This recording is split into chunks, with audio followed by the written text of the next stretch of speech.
Dalam dunia yang penuh sorotan dan prasangka, kisah cinta seringkali menjadi sorotan utama. Tapi di balik layar, ada hati yang harus dilindungi, perasaan yang perlu dijaga dan restu yang tak mudah didapatkan. Hari itu, suasana rumah Sarwendah terasa lebih hangat dari biasanya. Senyum lembut menghiasi wajahnya saat ia duduk bersama seseorang yang kini mulai mencuri perhatiannya, Giorgino Antonio. Aktor muda berbakat yang belakangan ini kerap terlihat bersamanya. Hubungan mereka sempat membuat publik bertanya-tanya benarkah ada cinta yang tumbuh di antara mereka.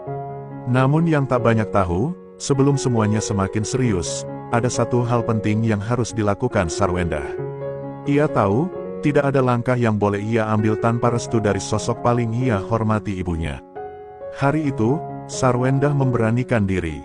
Ia duduk berdua dengan sang ibu di ruang tamu, suasana sunyi namun hangat. Dengan mata yang penuh keyakinan, ia bercerita tentang Giorgino. Tentang bagaimana pria itu membuatnya merasa dihargai, didengar, dan kembali dicintai. "Bu, aku tahu ini mungkin mengejutkan, tapi aku ingin ibu tahu Gino orang baik.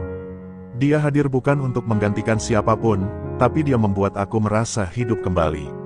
Sang ibu terdiam sejenak. Tak mudah baginya melihat anak perempuannya kembali membuka hati, terlebih setelah luka yang pernah menggores begitu dalam. Namun ia pun tahu, tak ada yang lebih ia inginkan selain kebahagiaan putrinya. "Nak, ibu tahu kamu sudah melewati banyak hal. Jika kamu merasa dia tulus dan bisa menjaga kamu serta anak-anak, ibu hanya bisa mendoakan yang terbaik. Tapi ingat, cinta itu bukan hanya rasa, tapi tanggung jawab." Air mata tak bisa ditahan Sarwendah. Di detik itu, restu itu datang. Bukan karena ibunya langsung percaya, tapi karena ia melihat ketulusan yang sama di mata anaknya dan juga di mata Giorgino, ketika mereka akhirnya bertemu. Pertemuan itu sederhana, tanpa kamera, tanpa keramaian. Giorgino menundukkan kepala penuh hormat di hadapan sang ibu, memperkenalkan diri dengan segala kerendahan hati. "Saya tahu saya mungkin belum sempurna, Bu. Tapi saya ingin menjaga Wenda dan anak-anaknya, dengan seluruh hati saya. Restu bukan soal menerima begitu saja, tapi soal memberi ruang untuk cinta yang tulus tumbuh." Dan hari itu, cinta itu mulai mendapat tempat bukan hanya di hati Sarwendah dan Giorgino, tapi juga di hati sang ibu.